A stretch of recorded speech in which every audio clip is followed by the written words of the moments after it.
One. Yo, everybody, welcome to another episode of ArmTalk. I'm your host, Jody Williams, and today, once again, Corey Miller, welcome back to the show. How you doing, my friend? What's happening? Nothing much, man. But before we get into today's topic, I just saw a match. You and Craig Tullier at the Brazil Cup in November, yes? Yeah. Yep. Bob Brown called me about 2 weeks ago or so, I'd say, 2 weeks ago. Said, hey, would you pull a super match at my tournament? And as you probably already know this, I've never turned down anything that I can't make, time-wise and everything else. So I was like, yeah, I don't care, whatever. He's like, okay, well, you and Craig. I was like, all right, sounds good. And he's like, you just got to get the plane tickets and everything else done, or you two are pulling. I'm like, all right, cool. So then today or yesterday or whatever, he got his plane tickets. So, yeah, just gonna make it happen. So it was that easy? Yeah, I'm not hard. I'm super easy. I tell No, this to everybody. I said, look, as long as I can make time, and it's not like financially out of my realm or something crazy. right. Like I was already going to John Brazil Cup anyway, so I'm like, I'm already running the tournament or running brackets or whatever, so it's no big deal. So yeah, I'll pull whoever. I don't give a shit. Well, congrats on that. That's a match that I personally didn't think I'd ever see. That's just my opinion. I'm thinking, all right, now we get to see this stuff, so I'm excited for it, man. No, I've actually wanted to pull him right-handed for a long time. We've technically pulled left-handed, almost like 10 years ago or something like that now. Yeah. And it was when I was lighter, like I was like 165, and I think he was 76s or something. Right. But yeah, we've never actually officially pulled right-handed ever. So. Oh, this ought to be good, man. This ought to be good. Yeah. All right. Go to Worlds and come back and get beefed up again, and hopefully be ready to rock and roll. When are you leaving for Worlds? Tomorrow. Oh. Okay. Well, I'm glad I got you on the show then. Drew, welcome to the show. Scott Evans, welcome to the show. So, reason why I brought you on there, you and I were chit-chatting because you are very popular as far as your Aries Super Series tournament. In fact, yeah. Remember this, right? Oh, you still got it. Oh, hell yeah. It's rolling with that. So, yeah. Your tournament has been gathering all kind of positive feedback and stuff. So, yeah. So far, you did the first one in March. I was a part of that one, the 242 class. And you just recently did the 243 Supers class not too long ago. Yeah. Now we're at the 198-pound class. And could you tell for the people out there what you got stored for that? Yeah, so originally everything was going to be in Colorado. We have a great venue down there. It's not huge, but it's good for what we're doing, Mm-hmm. And the time that we were going to run the event correlated with another event that they have, a big event they do every year. And right. I have been chit-chatting with a couple of guys, here and there about, what if we ran a Super 64 at their tournament to kind of like help promote their tournament and help bring in other people, give the pullers a left-handed event they could run afterwards, stuff like that. And I kind of just went with that whole concept. And then since the date fell through a little bit, we decided that this would be a good opportunity. Tim hit me up and he's like, let's just do it at Washington. And I was like, okay. So then we started thinking about how we're going to make that logistically work and all that stuff. Because, you've been to one. There's a lot of shit going on. So it's not like a normal thing. As being a part of that tournament, whether I'm competing, whether I'm doing play-by-play, it's a lot, and so one has to wonder. And by the way, people out there, in case you guys didn't know, not only are we going to have the 198-pound Aries Super Series there, Tim Talmadge's Washington State Championship tournament is also going to be an Arnold qualifier, which is a tournament you also put on. Was it last month? Yeah, Colorado State was an Arnold qualifier. Yeah. Right. So Tell everybody the buzz around that, because they have a unique weight class. For the which part? Sorry. Well, the Arnold. I mean, you got your basic, Yeah. 54s, 76, 98, 220, 242, 243, and they got like a 275 class too. Yeah, 275 and then like a 280 or 275 plus or something. Yeah. Right. Yeah, So it's kind of like they used to be, but they're going a little bit more. They want to do more of a tournament with right and left handed, and I think women's is involved and stuff now too. And it's going to be a lot. If everyone does show, it's gonna be big. It's gonna be humongous. yes. But I don't know how many people have been to the actual Arnold's before. It's gonna be freaking packed. So I'm curious to see how it all goes out. I'm glad it's back at the Arnold's regardless because the Arnold's is awesome. Probably Yeah. one of the coolest events I've ever been in. You Um, know, I just went because of in. stage and stuff. Yeah, I went in 2019, and I have to say that and I've told the story over and over. When you're at this giant convention center in Columbus, Ohio, and you got all these athletes, like over 3,500 athletes, right? That's just the athletes competing in all kind of sports, bodybuilding, strongman, arm wrestling, CrossFit, what have you. Slap And fight. then, yeah, Yeah. and on top of that, you got the spectators. So Yeah. how do you get all those people crammed into there? Now, for those that don't know, Corey, you know about this. When you Yeah. go to Arnold, you're on the stage and you got like a 2-hour window. Whatever you don't get done day one, you got to pick up where you left off in day two and then finish the whole thing. So now, Well, from I what I'm think hearing, their way they're doing it now is going to be different. I think they're going to be on a different stage than the old ones used to be, and mhm. they're going to have to run more often, more hours or something. Because if they get the amount of people they're expecting, they'd almost have to be on a different stage. They won't be on the main one the whole time. There's no way.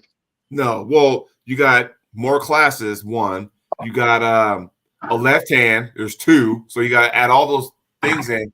And from what I heard, I don't know if you guys are having a meeting, but from what I heard, what they're going to do is just hey, this time block is going to be for this weight class. This time block is going to be for that weight class. And then I'm also hearing that they're going to have super matches then. So for Yeah. you guys who don't know what I'm talking about, the knuckles up, the high five guys are going to be responsible for making this thing happen, and I'm excited for it. Yeah, it's gonna be cool. I mean, regardless, like I said, the Arnold's is awesome. So being back at it is the next best thing. It's just an experience to even go see the Arnold's, let alone anything else. It is. I still got my room key when I went. I just kept it as a souvenir, so probably banned from there, but whatever. Just it was awesome to go. Yeah, So I have a bunch of old memories that I can't bring up on this conversation that only happened at the Arnold's. Yeah, you had to be there. You had to be there. you had to be there to know what happened. Right. There's some fools out there that know exactly what I'm talking about. So I'll tell you what. Tell us about the 198-pound Super Series. Like, what do you expect? Because I know you've had two of them now, and so yeah. do you understand that? Like as you make more and more, Yeah. Yeah, you have tweaks here and there. Do you try to make things better, or how does that work? Yeah, so the one thing I've noticed so far is that everyone likes basically getting stuff. And the last one we did, I gave out a bunch of little things. Everyone got something, and I gave out all those extra prizes and everything. So we still Yeah. plan to do that. Um I have a sponsor who's willing to help us out every single time now, regardless if we go back to the other venue or not, which Mhm. we will. We'll go back to Colorado. Um but so yeah, the plan is, same thing, try to give out a whole bunch of extra stuff, prizes and whatnot. Uh, the 5,000 thing has been kind of up to the guys, really. I mean, the first one, everyone was all about the 5,000. When we did the 5,000 in the first place, and I had an extra sponsor, and we gave out some extra money and all that. Yeah. The 43 one, the other one, that one was split up more, and that was what the guys wanted to do. Mhm. So each time I kind of like leave it up to the guys. If they say, as a collaborative, they're like, yeah, let's just go with the 5,000, or let's split it up. And place. I think Richard ended up with 3,500 or whatever. Yeah, that's it's kind of cool. They like to make up their own path to glory type thing. So Right. uh, yeah, it's been good. I think overall that's only getting better. The guys, Troy and Richard have been using their money. I think Troy's down at least a couple grand or so already, and Richard's been blowing through money left and right. The match with Wallace was all paid for by his sponsorship, so that didn't cost him a dime. And then the other guys, the other smaller ones, like Frank, he won like $300 or $400, and that's how he got to Colorado and all that stuff. And so, yeah, I mean, the money's real and it's happening, and people are going to places they haven't been, and that's what this is all about, in the long run. But yeah, to expand, I think going to tournaments, if tournament promoters will let me do this with them, because it is a big ask.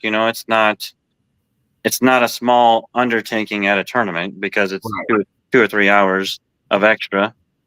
But doing it at a tournament, I think in the long run will allow for more entries at your tournament because you'll get all most of them will pull left-handed, and yeah, I think it's a better atmosphere in general.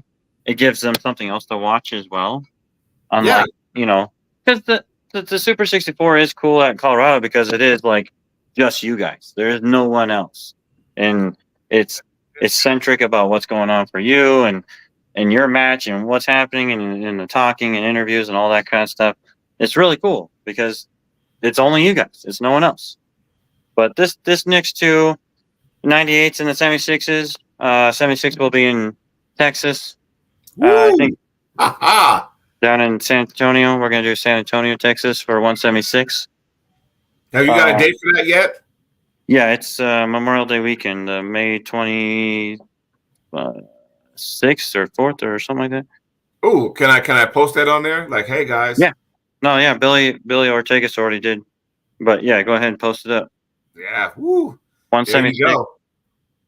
The biggest thing that we have, or I should say, I found out is that, and you know this because you were in one of them already, Mhm. is that getting people to sign up in time and stay committed and everything else has slightly gotten easier. Good. Slightly. The first time around was pretty awful, but the second time around was a little bit better. We didn't fully hit 64. We had some dropouts. I think we lost 5 guys or something. But overall, it was better. I don't think we'll have as hard a time getting all 98 guys because there's a lot of 98s. I think there's 400 something qualified people. Wow. So a lot more wiggle room, unlike the other classes. But yeah, no, I think it's going to be good. Especially being at a tournament, it's going to help us out a little bit, help them want to do more stuff, and yeah, and then just keep growing it and keep getting it bigger and bigger, and just the never-ending goal. So next year or the year after, we're paying out higher and higher amounts. And I think one of the things I was kind of, pulling my hair out, which I don't have any, was Yeah. that when you had the list, right? And okay, we're going to match you up how this is. And then somebody dropped out, and then somebody came in, and whatever their rating number was might have shifted, who you pulled. So I remember, at one point I had 4 different people I could have been competing with. I mean, just out of the first round. And I'm like going, okay, when the first list came out, I'm thinking, all right, my name, all right, I matched up with this guy, cool, I'm training for it. Then all of a sudden, oh wait, somebody dropped out, which, if you're on one side of the bracket, it probably didn't affect you. But if it was on your side of the bracket with a rating close to you, it might have, shifted. Yeah. And then it went from like, okay, now I'm pulling this guy. Okay, now I'm pulling that guy. So, I think we're gonna try to get away from posting that bracket until closer to live, right? Just because like this next time around, we didn't have as much. I didn't have to correct it as much, but still, the week of, I still had 5+, 6+ dropouts, and that caused it to move around, but not nearly as bad as with your first one. That was pretty awful. But I must, still, I I must mean, have been 15 times. but still, the thing is though, and this is going to be different too, because now you're taking your show on the road, and you want to Yeah. know, okay, well, how's this? What kind of feedback am I getting? Because tell us about the comparison between the first and the second one. The first one was just us. The second one, okay, it's also a Colorado State, or wait, I'm sorry. The second one Washington. was just the same thing, but this one at Washington State, it'll be on the heels of another tournament. So, Yeah. and I don't know if this is going to be a 2-day event, because I'm like, wait a minute, 198 Super Series, you still got the tournament, and Tim's going to have a bunch of super matches on top of that. So one has to wonder, that might be a 2-day event. I want to be on the thing. Hi, Jody. Steph, how you doing? I was like, oh, is that Jody? Tell him I said hi. What is up, Steph? How you doing? Good. How are you? I'm pretty good. I'm pretty good. What? Yeah, so we're planning on running during weigh-ins. So that will because I don't need to weigh my guys in. They're gonna weigh in the day before, and Right. just like last time. So everyone will be forced to weigh in on Friday, for the 64, that is, and they will arm wrestle in the morning during the weigh-in process, and then the tournament will start basically right after it. So Okay. yeah, that's kind of how we're doing even the Texas one. We're gonna try to get it all weigh-ins have to be done on Friday. You make weight, you do your thing. Saturday morning when all the weigh-ins are going on, we're gonna start running, 2 to 3 tables, just like we normally did. And the only difference that I foresee is that when in the normal 64, we were dropping down to one table, like kind of like towards the top 16 and stuff. Yeah. And now we'll probably just do it in the top 8, more like we did the last time. Top 8, top 6, something around there. So just for the final kind of stuff, and then run through. Well, it makes it bigger, and besides, where you still have a tournament after what you guys get done, whereas before it was just you guys, so it didn't matter. Yeah. But now with another tournament on the heels of what you guys got going on, yeah, you gotta be a little more efficient. Imagine the athletes that are going to be at that place. There's gonna be a lot. It's gonna be a lot. That's going to be a long day, man. That's going to be a long day. I gave Thomas the link.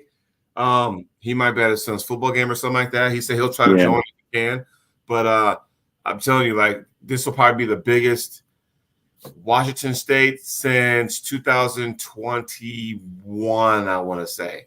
Because that was the one where, he brought everybody in. And, if you know Tim, the Australians are going to be in town. Yeah.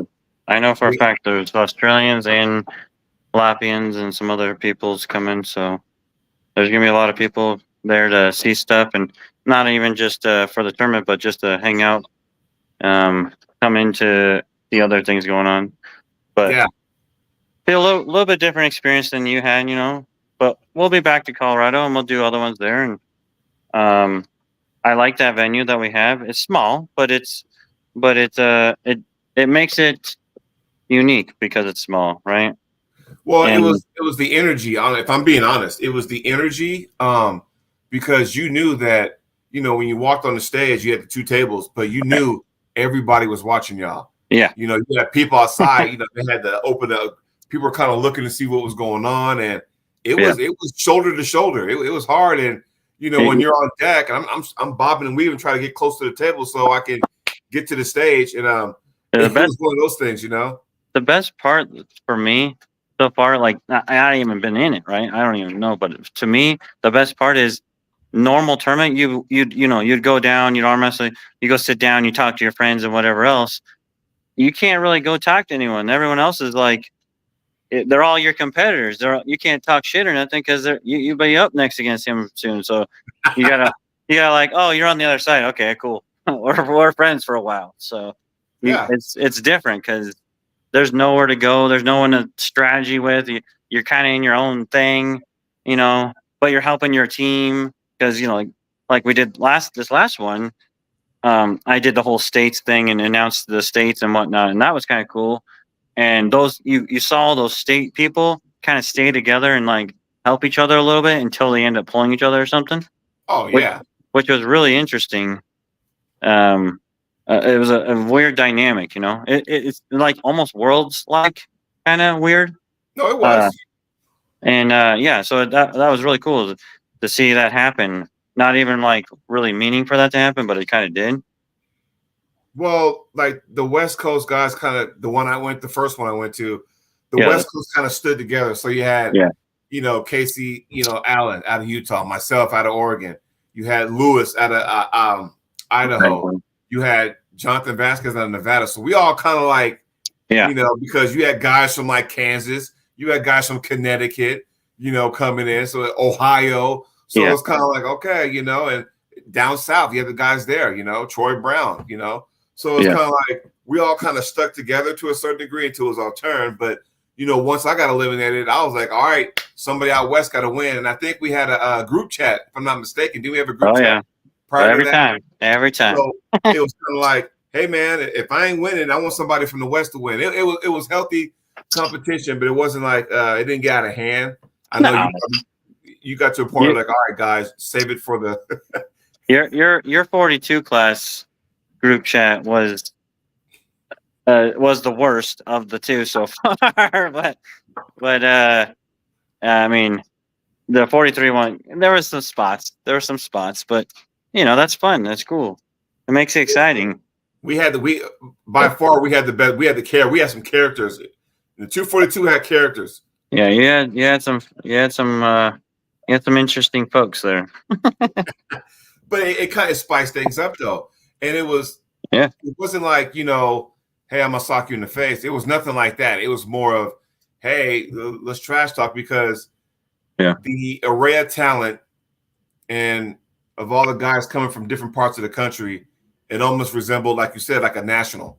Yeah, You know, it was more national like than anything I've seen in some time, right? It was very interesting to see how the dynamics played out and how much, like, not crap, like you say, not shit talking and stuff like that, but like just that weird vibe you have, like in the group of people, and it was a lot of people, right? yeah, So lots of different styles, and especially with the super class, there were so many different styles. Because there are multiple levels of people too. We had lightweight guys, and we had big guys, and we had middleweight guys, and all kinds of stuff going on. right. But yeah, no, that was the whole reason behind this. I wanted to get a massive group of people together and see who is the best, and give someone that opportunity they never had before to go to events and doing things they've never done, and travel and stuff, and not have to worry about money. And it's working. That's all I can say is it works. And I hope everyone's liked it so far. I mean, I've done my best to make it as exciting and unique as possible, as far as like the little awards and all that kind of stuff. But yeah, no, I will just keep growing this thing, keep making it bigger, expanding upon it. I have lots of ideas that I can't really fully go into until I know for sure it's going to work. Right. But and I've told you some of that stuff personally. But Yeah. Yeah, no, this event it's unlike anything else that anyone is doing, and the best part to me is that it's not geared to the elites, which I know that coming from me that sounds really ridiculous, but It's true though, right? it's true. I'm not. I'm going to tell you straight on this thing right now. It is not geared to the super elites. It's not geared to the top 20 guys. It's not geared to the top 40 to 50 guys.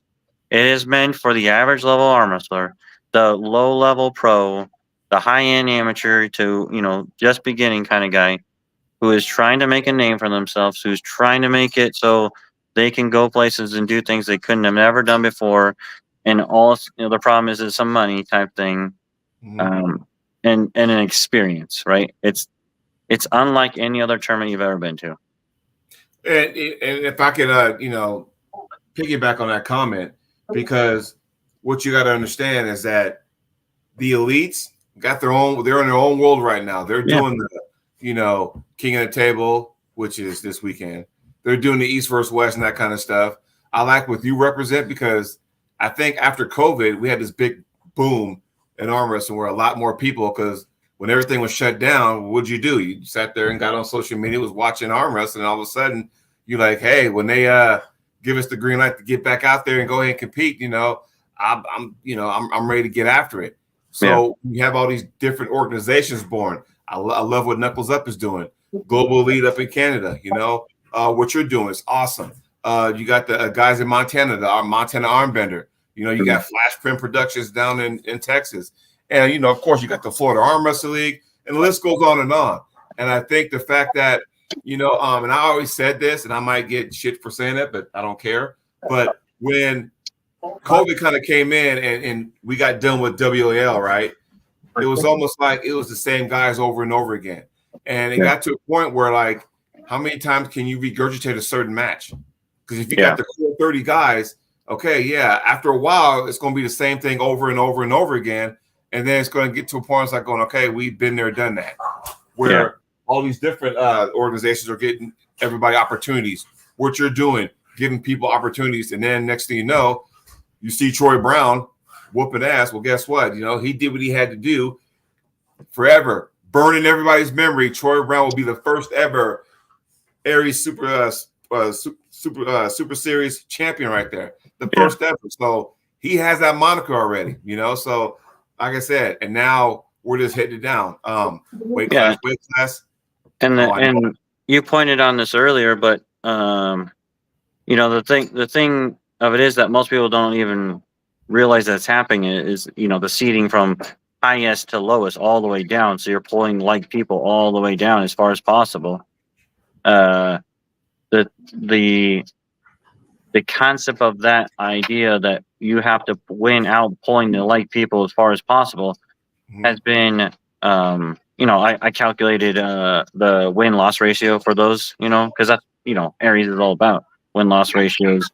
Is it effective? Is it working? And if you take just the top level, like the top 32 match, the top half of the bracket, right? Because after you get to the B sides, all things can happen. But just the top sides alone, it was 89% accurate on both brackets so far.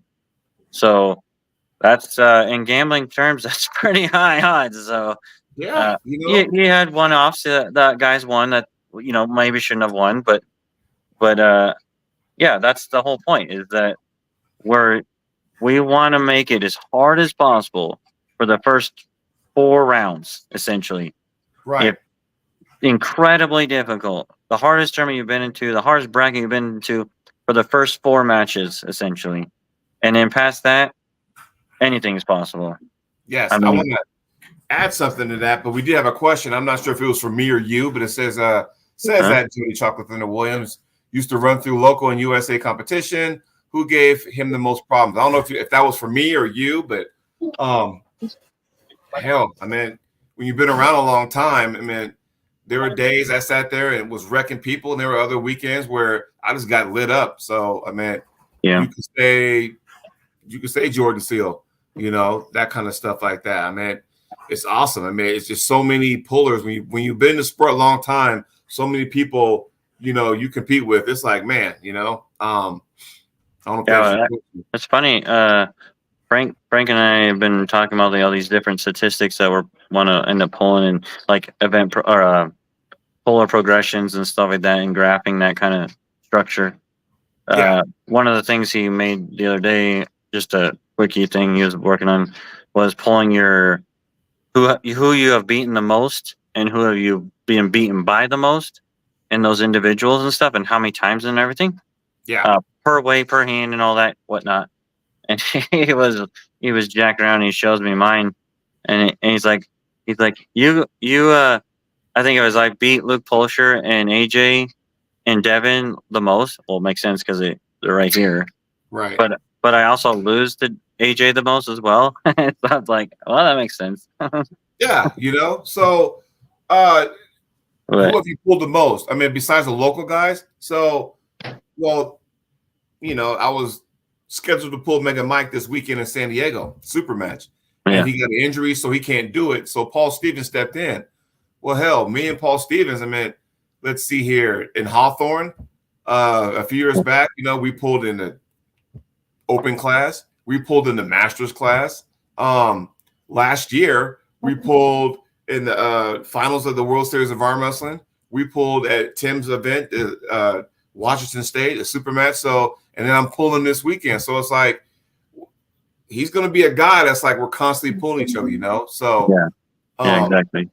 But the one thing I want to touch base on before that answer that question was because the one thing, the first time when we had the group chat, the one question that kind of triggered the whole thing, I think that's how the whole thing started, was that who was the favorite? Oh, and, yeah. After that question was, in the group chat was asked, that's when it all just kind of went every which way. Like, oh, he's the favorite. No, he's the favorite. And then people started posting videos, and it's Flex Friday, and they were doing all that kind of stuff. And it was cool because it kept the conversation going. But at the same time, it was like going, well, who really is the favorite? We don't know. And then you find out some of the favorites got knocked out, and then the people you even thought of were not in the final 8. It's like, oh shit. Yeah. So to take that one step further, the two guys who won, Troy and Richard, were the 2 highest rated pullers. They were supposed to win. Yeah. So now the number 2 guy was in yours. Who was number 2? Number 2. By the time we got to the final 4, I think I was having a hamburger and a beer and like pulling the side table. So I can't remember. So yeah, top. So last one was Richard and Brian Sitton was number 2, and Brian was one of the favorites to win. They thought, but he was not the number 2 guy. So that's one of those scenarios where a slightly lower rated whatever came through and ended up number 2. But then again, I have to pick on Frank again. Frank got 4th place, and he was by far not the 4th best or rated the 4th best. So it just shows those, how it was broken out. Those 4 different sections gives every single person, regardless, an opportunity to win this thing. It's not. Yes, the number 1 guy is the guy who has won twice in a row now, but the top other people are not the number 2, not number 3, number 4. It was they won out their small section of 16. They had to beat the next guy above them, come back in, merge across, all that stuff. So it's the most fairest way to consistently pull the same people at your level all the way through until basically the final 4. And so let me ask you this: for people now that you've had 2 of them now, and a lot of us talk about it, for that 198 class coming up in December, if there's anybody in the chat watching or anybody's going to watch this show later on, what advice would you have for anyone competing at the 198 coming up in December for this version? Well, sign up soon because there's a lot of people. There's a lot of people this time. This might be the first time I have to actually stop taking entries. We're already at 5, I think, 5 people. And it's only been out for a day or 2. I mean, how when I did yours, it was a month before I got somebody or something like that. It was crazy. Well, I think it was the timing too, though, because I think a lot of us had to wait till Thanksgiving and Christmas came and gone. Yeah. Then we decided. I think that's what it was. Where this time it's like, hey, it's right before Christmas, so it's kind of like you might have an easier time now. Yeah. So I would say get signed up sooner. We're open. Registration form's already there. I made it a little bit easier this time so they don't have to do the paying afterwards. They can pay right on the form and all that stuff. And lock your position in that stuff like that. The other biggest thing is do not prepare for this like a regular tournament. No, you cannot prepare for this event like a regular tournament. You have to prepare like you're pulling basically 6 super matches of like competitor. Right.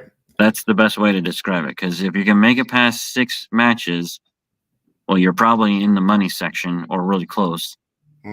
6 wins, obviously. But you have to be pulling someone of your like level the whole time. So the hardest match you've had 6 times, that's how you should prepare for this. It's not going to be easy. And like the number one guy probably has the easiest time, and that has been proven twice now. But everyone else, they all have struggles. It's yeah. awful. I mean, not only that, but then you got guys who are at the tournament itself. They're doing the math.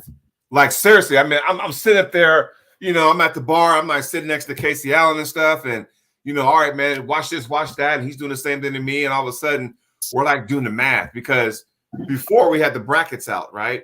And you kind of and they're broken up into four.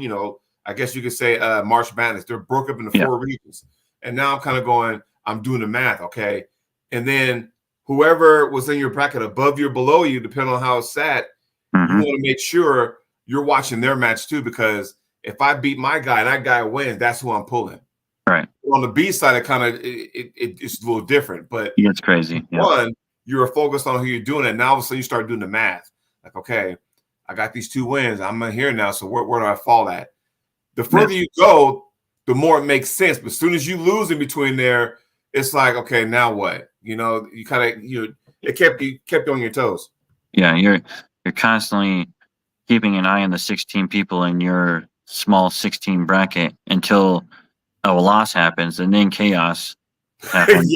And then you're just like, okay, well, we'll win from here. But it is nice to be able, like, you guys got to see the bracket for a long time. You got to see what the moves were happening, and you got an idea, like, okay, these are the only 16 people I'll have a chance of pulling, so I'm gonna just study these guys, and I'll know fairly close to what I'm gonna do.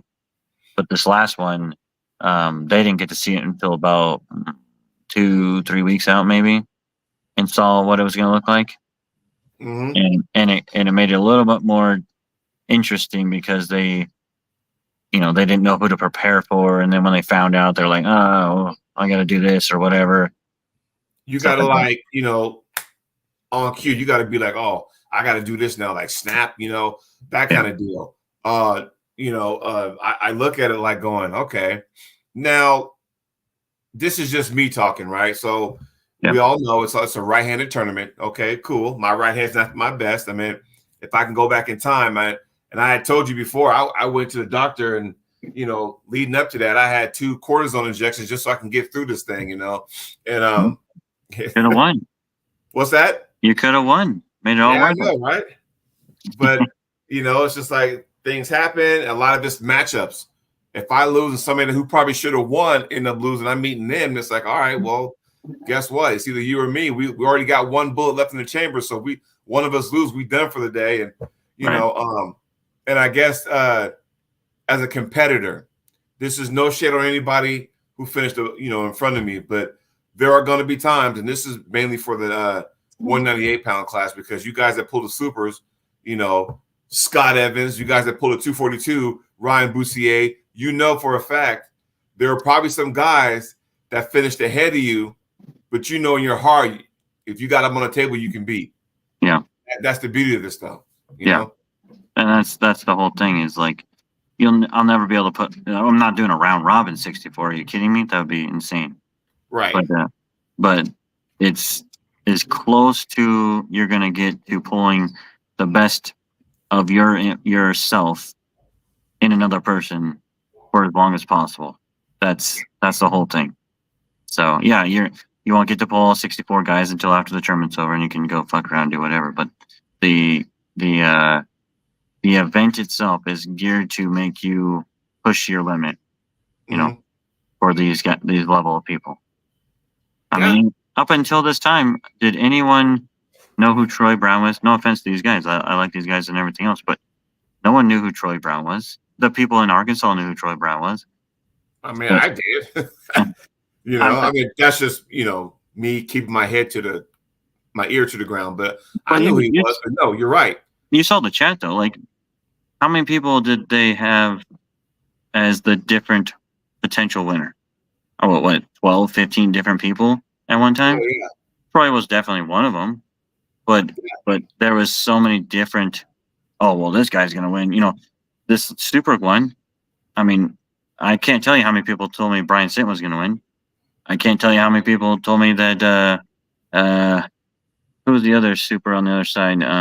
Saray was a good one to win. I would have bet my money on him. So yeah, that's the beauty Saray. of it. I think only a handful of people told me Richard was going to win. To be honest, Nick Adams was in there for a while, and then he had to drop out. But yeah, like that's the whole crazy part about this whole thing is like now people know who Richard is. Now people know who Troy is. They won one of the hardest events they've ever been to, and you yourself have been to. So that's the best part. The experience of that. Oh, I mean, hell, in that group chat, my name was tossed around a couple of times, and oh yeah, you were. Oh. People are like, "Oh, Jody's gonna win. He was in Arm Wars. He was amazing."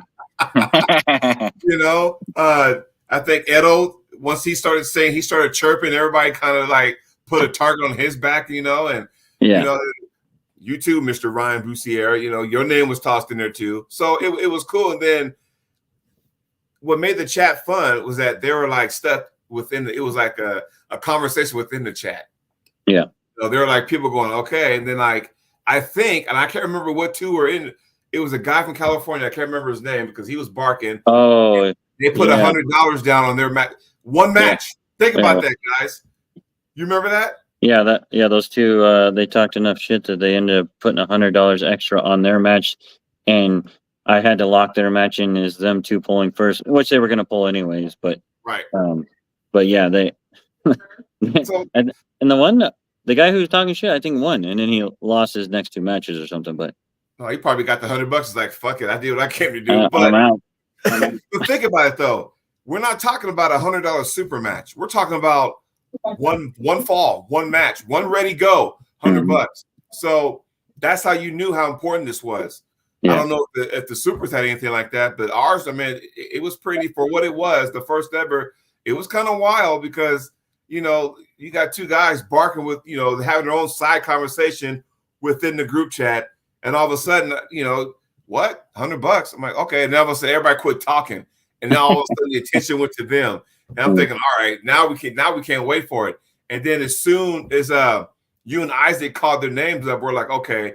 It's almost like the other table kind of like was like stalling for a second just so they could see that match, Yeah. And it was cool, man. But yeah, like ready, go, $100 is going to somebody. And I was like, damn, that's pretty. In the worlds of Paul Italia, that's pretty spicy. So I was like, man, that was cool. Yeah, no, that definitely did not happen in the 43s. There's a lot more calmness. You guys were a little. You set the tone, but it hasn't really gone that direction again. Hey, what can we say? But I think what'll happen as you go lower in the weight classes, I think what's going to happen is that you'll get more and more. For some reason, the higher weight classes, you don't get as many from a population standpoint. You'll get as you get lower in the weight, you'll get more. So yeah. Oh, we hit 22 states last time. 22 states. Is awesome. And this 98 one, well, I think we can beat that. I think there's a good chance we beat that. The 98 class can. Are they going to be the same jerseys and stuff? Yeah, same jersey. Probably take off the one logos on, for Tim's event. Maybe change up logos and stuff. But that's a rite of passage. That you can't get that jersey anywhere else. So that's true. I got mine. I still got you see, I got the award. There's that. Yeah. I got the Aries strap. So I got that. What would have been cool, just to make it like would have been nice, and it's too late for us to already competed. But if like on the sleeve, on one of the sleeves, you could have had your state where you're from. That would have been cool. Yeah. Then it's like, oh, all right, No, I've actually had a couple of people ask about that. Oh, really? Yeah, no, because this whole last time when we did the announcements of the states and had each group of state people come together, we actually talked about adding a patch of some sort. Like a state flag or something? Yeah, a state flag or a symbol or whatever. I'm not 100% sure how I do it because they're dice up shirts and stuff. So they're kind of one-off shirts and whatnot. But yeah, and then names on the back would be really cool. Maybe be able to do something on the side on the fly when we do the getting out the shirt right then and there. Maybe I'll do something cool like that. But yeah, that actually has been brought up before. So Yeah, 'cause that would have been like, oh, sweet. Oh, yeah, you're from Arkansas. Oh, hey, I don't know how many pulls you're going to get from Maine, but still, it would be nice to have that. we had West Virginia, we had a Massachusetts. I don't know if we got a Maine one, West Virginia, and I'm not sure, but yeah, we had some unique states this last time. Nice. But now I have to ask at some point, 'cause I know when I went to it, there's a lot of questions that came my way, like, oh, yeah, see, there you go. Love it, love it. They were saying, hey, man, are they going to do a left-hand version? I'm like, I'm sure he is, but I think what Corey wants to do, and I don't want to step on your toes, I'm going to let you answer. But I thought it was more like, let him get through the right-handed classes first, so that him and Frank can kind of reevaluate and kind of go, okay, this is what we did right, this is what we can improve on, and then before they start rolling out the red carpet for the left, they want to do that. But I could be wrong. I'll let you answer that. Yeah, so yes, I want to do left-handed. I want to do youth, and I want to do women eventually. The women obviously is not enough people that are active to do it at the current moment in time. In one weight class, we could probably do it like an open one or something. Yeah.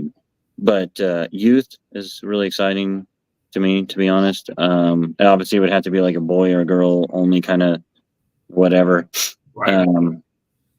But yes, I want to try to get through most of the main right-handed classes and then switch to left-handeds.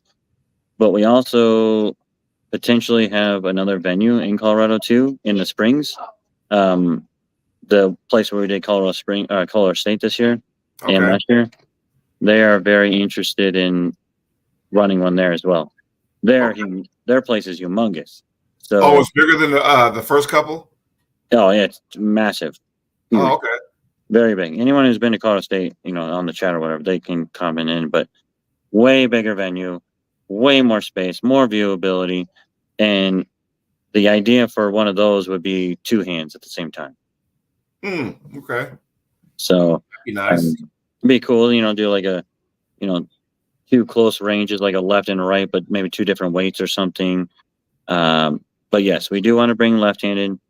I know there's people out there like yourself that is predominantly left. I don't know if you qualify in certain classes left-handed. I honestly don't qualify. Well, I know for sure I don't qualify in left-hand supers. I'm like top 20, but the 242 left, I'm not as high, so I may qualify for that. Who knows? Well, I have to go look at it. It's definitely coming. It's definitely coming. Look at what's going on up in here. But I think it would be really awesome to do like a youth one too. Maybe, obviously not as much entry fee, not as much to win type of thing, but still life-changing, yearly changing money for a youth to be able to go compete in arm wrestling, which has never been done for a youth event. No, it puts them out there like, oh, okay, well, hey, I get to get some limelight because once again, you are focusing on not so much the elite. You know what I mean? Yeah. No, I mean, we do the super matches. We run super matches every time, and those are for what the elites are for. Right. And, like the last two matches that we had Garrett, Reese, Pull, Caleb, Route, which ended up being a really awesome left-handed match. And then Isaac ended up pulling Caleb Gilstrap. Didn't go as good as I thought it would go, but still a great match to see. And then Nate McCallan and Paul Passmore. Paul coming back in and looking super strong. Right. So, yeah, and that's what I want to keep the elites do is the super match stuff. I'm trying to pull up my name right now for the left, just so I'm kind of doing this thing. So, right hand, yeah, I'm horrible. So let's just not look at that. But yeah, left hand 243s. I'm 17. So I wouldn't qualify for that. 1,700? Oh, I'm looking at the rating on the left. No, I'm 1743. Oh yeah, you're pretty good. You're pretty good. Now for the regular one, I'm 1557 on just 242. Oh, 242, 1557? That's slow enough. Oh, is it? Yeah, that would work. How many matches do you have? How many what? How many matches is it total? I have to let me go look because You must not pull it very often. well, it's because here's another thing too, what people need to understand. Depending on, not every tournament has the same kind of weight class, so you have to get Right. kind of it gets lumped in. Like we'll say, like right now you got the your basic standard weight classes, whereas if you go to a UAL with Bill Collins, it's a little different because now a 233 and over is considered a heavyweight. Right. And his so I put a lot of UAL, so it's kind of like, okay, You I got get lumped into the bad guys because of that. Yeah. right. Or you go to a Greg Sharp, World Series of Arm Wrestling. If you're 240, you're considered a super. Yeah, that screws you over too. Right. So it's kind of like that. That's pretty much that's the thing when you compete at all these different tournaments and they don't all have the same weight class. That's where you got to take a step back and go, okay, so now, hey, Corey, hey, Frank, how does this work now? Because I knew that was one of the main questions prior to the first one. Like, how does that work now? If I, won here and all that kind of stuff. And, hey, it happens. Yeah. And we do take all that into consideration, right? We sit there and I look at your upper classes, your lower classes, and combine those together, pull your best wins for your class, look at your cross comparisons to other people, what you are more like another person, Right. well before I set you anywhere in the bracket and everything else. So, yeah, we evaluate that fairly deep into knowing exactly who you are before I say, yep, you're good to go type thing. Not only that, but when you have guys who weigh lighter, and we'll use Frank Callahan, for example, where that guy can pull up multiple classes, but then you have a guy sitting out there going, I can only pull my class. I'm too big to pull anything down. But yet, let's just say Frank jumps up 2 weight classes. He pulls somebody in the supers, and that guy from the supers beats Frank. It's like, okay, that really doesn't benefit me because technically he's not in my weight class. So It's almost like, okay, I did it for nothing. Right. Is that how it goes again? Yes and no. I mean, the super class is a little like that because of you had to kind of play those games with that stuff. And the 242s is kind of like that too. But the 98s won't be like that. The 98s, you pretty much know who's in the 98s and who isn't in the 98s, right? Yeah. There's some guys who pull 210s, 220s that make 98s ever so often. That I can pull their 209 rating and see like where their kind of level is. But for the most part, it's not going to be like that for these lower weight classes. It's going to be pretty much on the ball of who you are type thing. Right. So. No, that's going to be awesome. I'm glad that you're kind of taking your show on the road, so to speak, where it's like, hey, I'm going to venture into Washington, see how 198 does. Hey, I'm headed to San Antonio, Texas. We're going to see how the 176 does on Memorial Day weekend. I'm thinking, all right, cool. I'm loving this stuff. And I think, I can't stress enough. I can't say thank you enough what you and Frank have done, because I think everybody in this chat who's participated in this will probably honestly say, hey, if I got the opportunity to do it again, they'd do it in a heartbeat. Well, I mean, we've already had 2 people pull in it twice now. They qualified for both and pulled it twice just because of it was such a great event for them, and they thought they could win. So that's even better. And I think, in the 98 so far, we got another guy who competed at the 42 class. He's gonna try to drop down. I won't say the other person's name because he'd probably murder me if I tell everybody him trying to jump in. But come on, man. Oh, and since you brought that up, I'm not saying that guy, but he's a friend of yours. I think I know. But this is talking about somebody else, not this person, but somebody else. Yeah. I'm glad that you and Frank know what's going on, okay? And for those out there, follow me. Corey knows where I'm going with this. Yeah. Because there were some people out there who purposely want to sandbag just so they can qualify and get in it because they thought, oh, hey, there's a pot of gold at the end. I know I can win that. Yeah.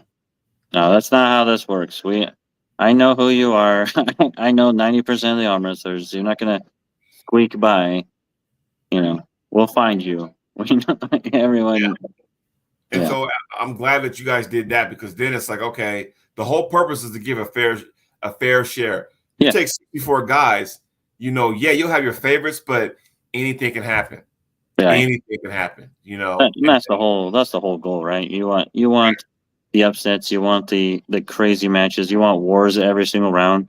If it was me, every single match would just be a war. The whole 64 would be just war, war, war, war. That would be most ideal. And there because was a then lot. There was a lot. well, yeah, because then whoever won that earned it. Yeah. It was like, hey, well, that person, did it. And here's the benefit, guys, think about that.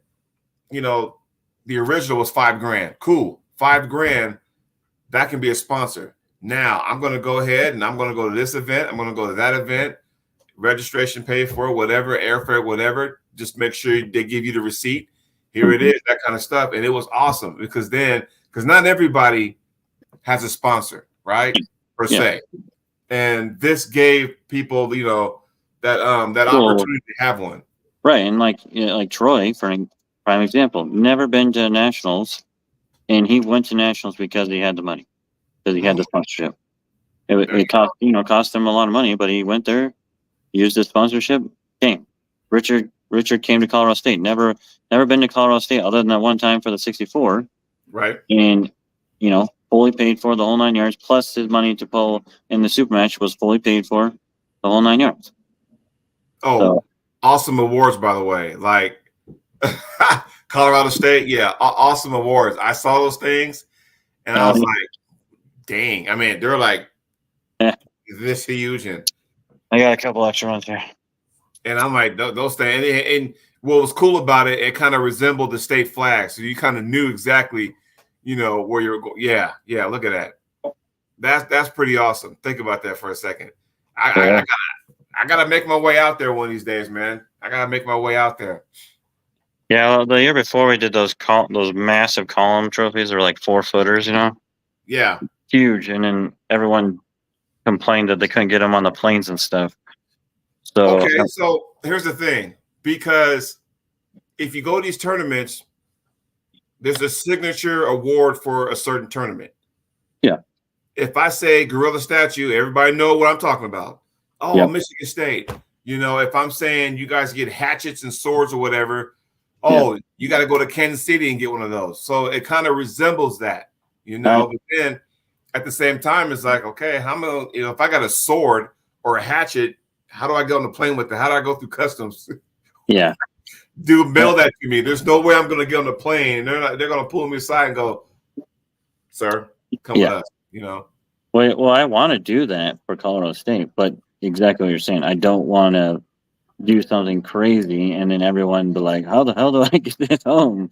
So, because one thing I'd like to do is a buffalo skull. Colorado's known for buffalo and rams, or a ram skull.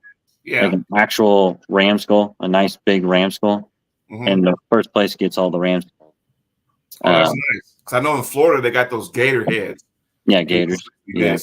I mean, that's cool. And it's like, I think I think we're kind of getting away from the old, trophy, plaque, metal kind of thing. And we're kind of getting more like, okay, now we got belts and we got swords and hammers and, coins or whatnot and all kind of good stuff. And I think that, that's pretty cool. I mean, hell, you go to Arthur, Nevada, it's a military city. I got some bullets sitting on my medal back here because it's something different. It was cool. Yeah. So, and like those medals they're 6 inches, so they're big ass metal and 6 colors, so they're not like anything anyone else is doing.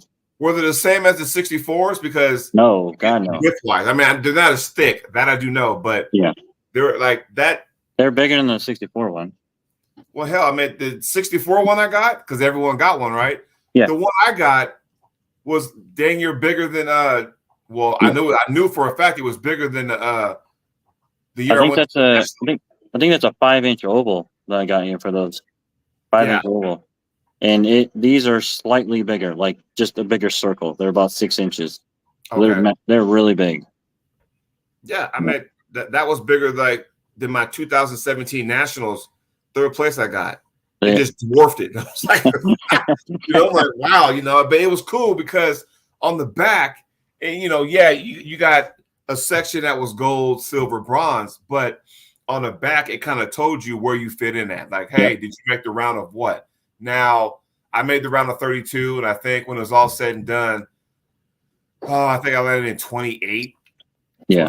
Something like that, out of 64 guys, I'm like, all right, cool. I mean, I have 4 matches, cool. And people, there ain't no buys. I don't think so. I think one had a buy because somebody dropped out last minute. Yeah, that was unfortunate, but yeah, we don't want to do any buys. I want zero buys is the key. This last time we were missing 5 people. 2 dropped out last minute and whatever. So all the lightweights got buys, basically. Essentially is what happened on this one. But yeah, the key would be no buys. 0 buys. And yeah. The award, I like those awards. They're not like crazy fancy, but they're massive. Eventually I'll make a little bit bigger one or do something cool with that. I'm gonna go dig mine out right now. Go ahead and keep talking. I'm gonna dig mine out because those things, just to give people an idea, those things are huge, man. Well, and the other cool stuff is like, all the extra, like I mentioned before, all the extra stuff that I give out. Yeah. Like we gave out massage guns this time.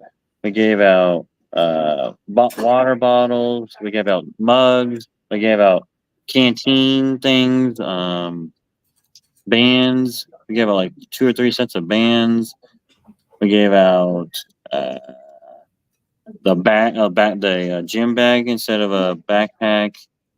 I mean, like, I can't even think of all the stuff we gave out.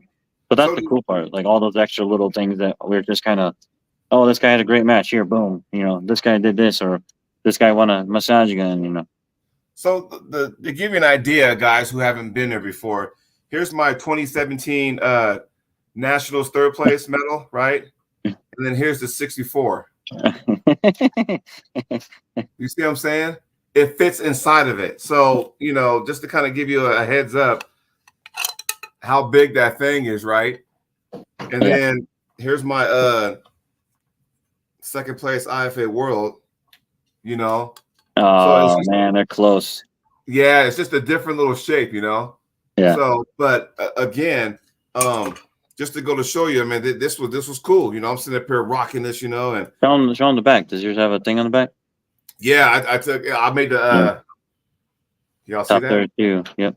Yeah, I made a top 32. So I think technically I ended up landing in 28th place, but still, it was fun to be a part of, and like I said, when the left hand comes around and depending on where I'm at and stuff, maybe you'll be in the super match range there for somebody. Then maybe I'll line you up with a super match instead.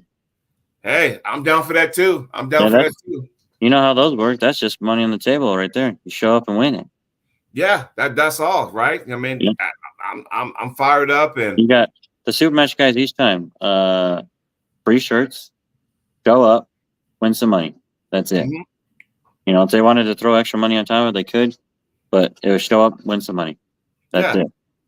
Are you familiar with Montana does? A little bit. Yeah. They kind of just show up, and then people like just. I might be disrespectful when I say this, and I don't mean it this way. It's like you get 2 guys that match you up, and you go to the table, but before you pull, it's almost like an auction. They're like people are just throwing money up. And the year RVJ went for his super match, I think that pot got up to like $3,000, maybe even more. But yeah, they're just throwing hundreds and here's and they're just like, I'm not sure where the money came from, but it was up there. All you got to do is just win. All that money was yours. So. Yeah, and this is slightly different, I guess. But I just basically said, oh, this I have extra money sitting in the bank or whatever from sponsor or whatever. I'm like, here's $500, here's $1,000, whatever it is, and they pull for it. Boom. Like the Nate and Paul pulled for $1,000, and I think Woo! Isaac's was 500 or something, and I don't remember what the other one was, but yeah, Frank Callahan just messaged me on my phone and told me he should pull you left-handed. He's feeling froggy, I guess, but then he says Oh, he's going by freaking the after pool to a restaurant. Oh I'm yeah, like, he says he got you all day. He thinks he could take it. well, yeah, if you screw me in the setup, I mean, I'm just kind of. Here's the thing, in the after pull, I'm just like, let's go ahead and pull, dude. Trust me, you ain't getting away with what you got away with during the after pull. I'm gonna say that right now. So he got his little maneuver and stuff. That ain't happening. I'm just after pulling. We're just seeing what we all got, But I tell you what, with a referee there, a legit referee, no, we're not doing that. That ain't happening. There, Frankie. There you go. Maybe we'll set that up. Who knows? Hey, you feeling froggy, man. You want to come up to Washington, whatever, December, but I think he might have some stuff going on. I think Texas State's in November, if I'm not mistaken. So he may be doing that. I don't know. But I think he's coming to Jumpers Inc. Cup to watch me pull Craig. Oh, there you go. See? Well, November's spoken for. I'll be in San Diego for the finals. Oh, that's right, yeah. So yeah. Well, let's figure it out. I'll get you two pulled. Don't worry, I'll lose some weight for Frank because he might be the first person, quiet as kept, to pull every class in the area super far 64. So he did mention the other day that he wanted to make 98s. I told him, well, you got till December. Don't put it past him because he can, because like I said, Troy Brown, the first ever winner. Frank might be the first ever person to pull all the classes. Does he want to do that? I don't know. But if you think about it, I can't see Frank at 154, but whatever, Yeah. 98 is probably the max there. Yeah. So, well, anyway, brother, I know you got a long flight ahead of you. I want to say good luck to you going to Greece. Yeah. Get there safe. Go ahead and bring that gold medal back to the States, my friend. What time is your flight? We technically leave 6 a.m. Saturday, our time, and then we get there 9 a.m. Sunday. Okay. So, but yeah, I got to get all the shit ready to go tomorrow, and yeah, and then I'm traveling with Garrett and Jess Hurley and the wives and stuff, and meeting up with some people when we get there. And so it's gonna be a little hectic, but and I'm pulling masters too, so. Oh, hey. Finally an old guy, Dude, I'm like, let's see, I'll be 49 in February, so another year, man. I'll be pulling grandmasters, which is as scary as that may sound. So, yeah, we'll get there. We'll get there. Yeah. All right, my friend. I'm gonna let you go ahead and do your thing. I'm gonna get me a bite to eat, man. But I do want to say thank you for getting that information out there for you 198 guys. I'll go ahead and reiterate that. I'll go ahead and reiterate Memorial Day weekend next year, San Antonio, Texas. The 176 class will be on stage. They will get the spotlight. So make sure you get in there. Sign up soon. Yes, sign up soon, my friend. I'm gonna let you go. Tell Stephanie kids I said what's up, and we'll talk to you soon. All right, buddy. Take care.